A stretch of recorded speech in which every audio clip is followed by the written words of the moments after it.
দম্পতির দেহ উদ্ধার বাড়ির ভেতর থেকে। রূপকুমার বাউরি বয়স 40 ও মালা বাউরি বয়স 35 মৃতদেহ উদ্ধার হলো শনিবার সকালে।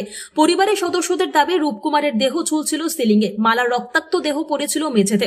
আসানসোলের কুলটি আলডি গ্রামের ঘটনা। পরিবারের অনুমান স্ত্রীকে খুন করে আত্মঘাতী হয়েছে স্বামী। প্রথমে স্ত্রী মালার গলার নলি কাটে স্বামী, তারপর নিজের গলার নলিতে ধারালো কিছু দিয়ে কাটার চেষ্টা করে, কিন্তু অসফল হওয়ায় শেষে গলায় দড়ি নিয়ে ঝুলে পড়ে রূপকুমার। খবর পেয়ে ঘটনাস্থলে কুলটি থানার নিয়ামতপুর ফাঁড়ির পুলিশ পৌঁছায়। পুলিশ মৃতদেহ দুটো উদ্ধার করে ময়নাতদন্তের জন্য আসানসোল জেলা হাসপাতালে পাঠায়। হাসপাতালে দেহ দুটো নিয়ে আসার পর দুজনেরই গলাতে ক্ষত রক্ত দেখা গেছে। রূপকুমার পেশায় রাজমিস্ত্রি, কখনো গাড়ি চালাতেন। মালার লোকের বাড়িতে পরিচারিকার কাজ করতেন। তাদের 4 মেয়ে, বড় মেয়ের বিয়ে হয়ে গিয়েছে। সংসারের অভাব নিয়ে প্রায় অশান্তি লেগেছিল। পরিবারের সদস্যদের দাবি অনেক জায়গায় লোন ছিল তাঁদের, প্রায় লোনের তাগাদা নিয়ে আসতো করবাড়িরা। শুক্রবার রাতে স্বামী স্ত্রী একটাই রুমে ছিলেন রাত্রে। পাশের রুমে ছিল 3 মেয়ে। তারা শনিবার সকালে মা বাবাকে ঘুম থেকে ওঠাতে গিয়ে দেখেন এই দৃশ্য। কি হয়েছিল বলুন। আমার সকালবেলা উঠে দেখি মেয়েটাও যখন কাজ করতে যাই, বাড়িতে সাফা সুতরা করতে যাই, তখন যে দেখছি ছুটে আসছে। তখন আগে গেলাম, আমি তো ভিতরে ঢুকি নেই, পরিবার সব ঢুকিয়ে দিল। তারপরে আমি তো শুনে হঠাৎ করো, আমি তখন তুরন্ত আমি গিয়ে আমাদের পাড়ার যে কাউন্সিলরের কাছে আমি ছুটলাম। দেখিনি যে হট করে গেলাম যে এই পুলিশের ব্যাপার আছে, তো হট করে খবর দিতে গেলাম ওকে। আর ওরা সন্তান করলো পুলিশে, আর পুলিশে দেখেছে সব কিছু ঢুকানিয়ে। তোমরা তো বডিগুলো দেখেছো? বডিটা আমি এখানে দেখিনি, আমি যখন বার করে আসলাম বডিটা দেখলাম। তখন কি দুজনে গলা কাটা ছিল? তখন সামনেই ছিল। আর তোমার ভাই কি ঝুলছিল? ওটা দেখিনি।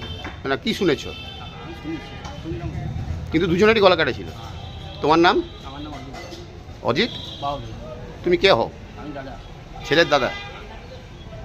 বলছি আপনি তো এখানে কাউন্সিলরের প্রতিনিধি। হ্যাঁ, কাউন্সিলর প্রতিনিধি। তো কি দেখলেন এসে সকালে? আমরা সকালে এসে দেখলাম এটা যে কী বলে যে ও নিজের বাড়ির মধ্যে যে অবস্থা দেখলাম আমরা, সেই অবস্থার মধ্যে দুজনে শুয়ে আছে দুজন। আমরা সেই পর্যন্ত কোনো বুঝতে পারিনি। আমরা পুলিশকে ফোন করি। আমরা একজন ফাঁস লাগিয়ে ঝুলিয়েছিল, একজন নিচে পড়েছিল একজন। তারপর যখন পুলিশ আসে, যখন তদন্ত করে, যখন তারপরে এই গল্পটা হয়েছে যে কিলো আমরা যখন পুলিশ এসে সব তদন্ত করি, তারপর আমরা সঙ্গে সঙ্গে সরাসরি পুলিশে। মানে কি ওই মৃতদেহের পাশ থেকে কোনো ছুরি কিংবা কিছু হয়েছে মনে করছিলাম? ওইটা তো আমরা তো তখন দেখি না, পুলিশে যা করেছি ওইটা আমরা দেখেছি। অবস্থা ছিল কিছু নিয়ে গেছে ওরা নিচে শোনা অবস্থা ছিল, একজন খালি ফাঁস লাগানো ছিল। কি কারণে মৃত্যু মনে করছেন আপনারা? কারণ মনে হয় দীর্ঘদিন ওদের একটা লোনের ব্যাপার ছিল, ওদের প্রায় অশান্তি, ওদের পারিবারিক ঝামেলা ছিল এটা ওদের নিজেদের মধ্যে। তাদের আর ওদের আশেপাশে যে ভাই দাদা, ওদের সাথে কোনো ব্যাপার নেই। ওরা বুঝাইতো, সবাই আমরা বুঝেছি। আমরা বোধ চেষ্টা করেছি বুঝাবার। তাহলে কি মনে করছেন আপনারা যে আর্থিক ধার লোন হয়েছিল বলেই কি এই ঘটনা? এবারে সেটা তো ব্যাপারটা তো ওনারাই জানবেন। ওটা তো ব্যাপারটা কীভাবে জানবো ওটা আমরা? না লোনের লোকরা কিংবা ধার যা না লোনের লোক কিন্তু আমরা জানি না এটা গল্প, কিন্তু প্রায় ওদের মাঝে মাঝে হইতে এটা তো গল্প হয়েছে ব্যাপারে। তারপরে ওদের নিজস্ব ব্যাপার এটা। আমরা তো আমাদের কাছে রিপোর্ট বলতে এসেছে, আমরা সল্ভ করেছি। আপনার তো স্থানীয় কাউন্সিলর কিছু অভিযোগ পেয়েছিলেন? আমরা অভিযোগ মানে কি, ওদের প্রায় ঝামেলা হয়তো, আমরা ঝামেলা মিটিয়ে দিতাম। আমরা ওইটা আমরা লোনের ব্যাপারে ওদের ওটা পার্সোনাল ম্যাটার, ওটা তো আমরা বলতে পারি না। নিয়েছিল কিনা এটাই? হ্যাঁ, নিয়েছিল ওরা লোন নিয়েছিল। মনে হচ্ছে কি যে লোন শোধ করতে পারছিল না, এই একটা মাথার পর একটা বোঝা ছিল, সেই কারণে কি এই ঘটনা ঘটাতে পারে? সেটা তো আমি বলতে পারবো না। সেটা ওটা কী কারণ ওদের কি অনুমান করছেন আপনি? কি অনুমান, এটা ওদের পারিবারিক ঝামেলা, এটা অশান্তির কারণে এসে বেড়ে পড়েছে। তাহলে কি ওই আগে কি ওনার স্ত্রীকে মেরে তারপর আত্মঘাতী হয়েছে? হ্যাঁ, এটাই আমি দেখছি।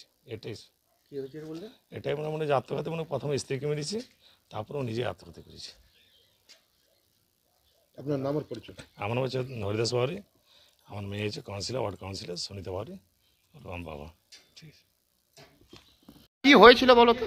স্যার নানা রকম লোন ছিল ওদের, লোনের জন্য প্রায় ঝগড়া হতোই। ধার লোকের কাছে নানা রকম ধার নিয়ে বসেছিল। আজকে কি শুনলে আর কি দেখলে? আজকে আমি এটাই দেখলাম, সকালবেলায় ঘর গেছিলাম আমার ভাগ্নি যে পথে বললো, বলে মামা এরকম ব্যাপার আছে। তা আমি বললাম কি হয়েছে খুলে বল। তো বলছে বাবাও নেই আর মাও নেই। তা বললাম ভালো করে বল, বাবা নেই মা নেই বললে হবে? তো বলছে বাবা সুসাইড করে নিচ্ছে, মাও সুসাইড করে নিচ্ছে। যে দেখলাম আমি আমার বাবা গেলাম, যে দেখছি আমার দিদি, আমার নিজের দিদি হয়, নিচে পড়ে আছে। আর জামাইবাবু যে ছিল আমার, সে দেখছি গলায় দড়ি নিয়ে ঝুলছে।